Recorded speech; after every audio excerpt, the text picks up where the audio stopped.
E falando de infraestrutura, São Paulo tem capacidade, aí eu não digo não só financeira, sim, lógico, mas existe estrutura na cidade de São Paulo para que se consiga fazer isso que você disse lá atrás, que todo o cabeamento da cidade de São Paulo teria que estar, né, enterrado, não sei se é assim o termo certo, deve ter um termo técnico para isso, nesses 30 anos. São Paulo comporta isso? Haveria possibilidade realmente e orçamento para fazer isso? E em quanto tempo seria possível fazer tudo isso, se realmente quisessem fazer? Nós estamos falando de uma das maiores cidades do mundo. Sim. Né? Nós estamos falando de uma das maiores cidades do mundo. Se São Paulo não tiver essa capacidade, ninguém tem. Ninguém tem. Né? Então, sim, com certeza sim. Né? É óbvio, como eu disse, a gente vai ter que fazer por fases. Mas com certeza São Paulo tem essa condição. Tem que ter essa condição. E se a condição não existe, ela precisa ser criada, ela precisa ser gerada. Né? De alguma forma, ela precisa ser estudada e precisa ser modificada. São Paulo não pode ficar vulnerável a um vento de 100 km por hora. Concorda? Sim. Sim. Não dá para um vento de 100 km parar, sei lá, a terceira maior cidade do mundo. Sim. Parou, a cidade parou na sexta-feira passada. Sim. Deu sorte que foi no final da sexta. Porque podia, se fosse no meio da semana, matava a semana. Isso porque a gente, graças a Deus, a gente não tem que tornado essas coisas, porque imagina, acabou com a cidade, né? Porque não tem estrutura para nada, para um vento de 100 km, imagina. Fenômeno climático importante e que traz problema no Brasil são as chuvas. O que a gente tem de fenômeno climático? As chuvas. Esse é o problema. Nós temos sim ciclones no sul, trazem problema, já fizeram muito estrago, mas Brasil, o problema são as chuvas. É nela que a gente tem que se concentrar. Não com a intensidade que acontece em outros países, né? O nosso problema maior é a chuva. É a chuva. É a chuva. A gente fala muito, né, sobre, ele está falando de Enel, mas a gente falando de energia aqui em São Paulo, e as pessoas, né, e nesse momento a gente ainda está também dentro de um debate de privatização também. Né? Não sei se vocês podem se aprofundar um pouco sobre a relação, né, privatizar e a relação dessa privatização com queda na qualidade do serviço.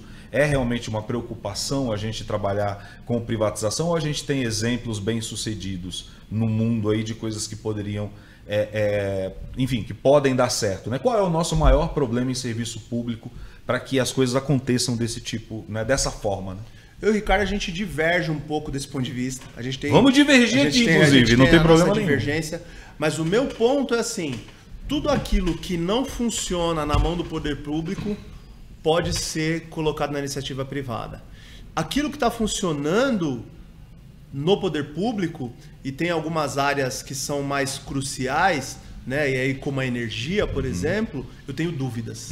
Eu falei isso e aí, hoje. Se o Ricardo quiser discorrer um pouco sobre isso, mas eu não sou favorável que tudo seja colocado na mão da iniciativa privada. Existem alguns pontos que são muito cruciais e muito importantes do ponto de vista de urgência. Porque o que acontece, na verdade, quando nós somos empresários, então o que a nossa empresa vai ver? Vai ver o que é mais importante para a empresa. E algumas coisas é o que é mais importante para a população. Então eu tenho dúvida de alguns serviços. Mas, em contrapartida, quando a gente olha para algumas concessões de rodovia, por exemplo, tem alguns casos que são extremamente bem-sucedidos. Então eu não sou contra a privatização não, mas eu sou contra a privatização daquilo que está funcionando.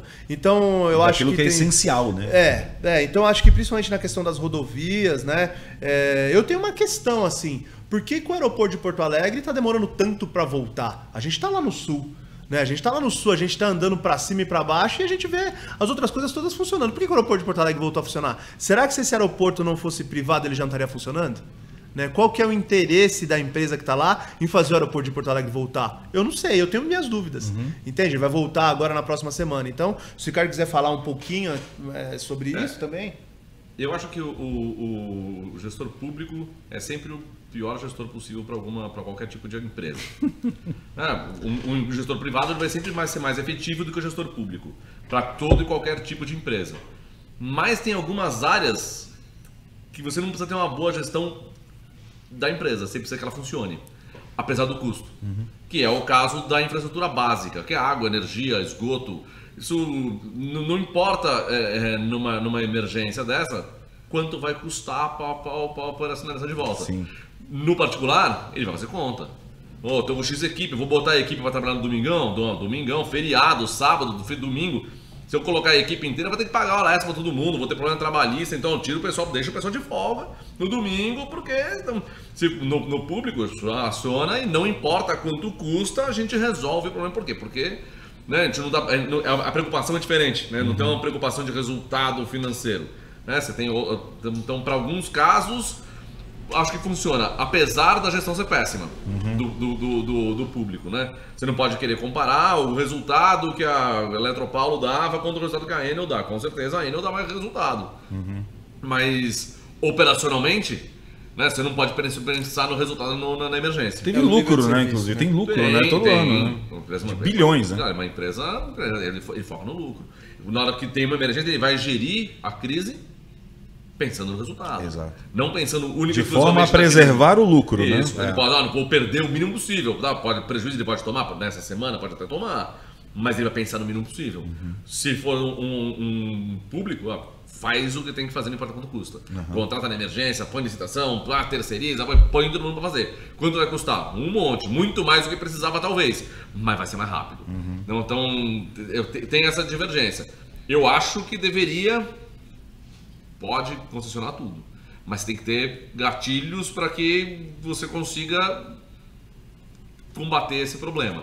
A rodovia funciona, a rodovia tem um gatilho, porque a rodovia é mais fácil de você medir. É pavimento. Tô rodando, tá aquele tapete, tá bom. Né? Tô no buraco, você pega e liga no saco, tem um buraco ali. É uma obra linear. É mais fácil de você colocar um cara indo e voltando todo dia e fazendo uma correção. Apesar de você ter concessões de 600 km, né? Mas ida e volta, o cara são concessões grandes. Mas uma obra linear é mais fácil eu tomar conta do que uma obra de rede elétrica, né? Um emaranhado de fios em todas as ruas, todas as casas, cada ponto, cada ligação, né? São 12 milhões de pessoas, né? São milhões e milhões de ligações de elétrica.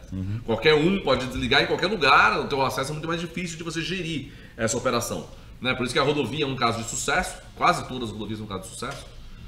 E dependendo dos problemas, né, que muitas vezes acontece ao longo do percurso, né? Você tem concessões com vários problemas, e é comum, né? Você tem um contrato de décadas e que a situação econômica muda, agora a gente tem a questão climática, tudo muda. Então, várias vezes é arbitrado, várias vezes existem as discussões, e isso é normal dentro das concessões, qualquer concessão, né? Mas a rodoviária tem funcionado muito bem. Porque você consegue parametrizar o resultado. Eu preciso disso. Se não tiver assim, você não pode cobrar o pedágio. Você precisa me garantir esse nível de conforto quando não estiver dirigindo, senão você não pode cobrar o pedágio. Você tem tanto tempo para implementar, ele faz. Ele tem que garantir, eu não sei qual que é o mecanismo que você pode usar para pressionar uma Enel. Se não pode mais cobrar conta de luz. Começa a ter se você não entregar a luz, não pode cobrar mais, mas se eu não estou entregando, você não está pagando. Exato. Para quem não está recebendo, não está pagando. Então é difícil de você parametrizar e criar gatilhos para cobrar. Então nesse caso, talvez seja melhor manter o governo, por mais que seja uma empresa que vai dar um prejuízo gigantesco.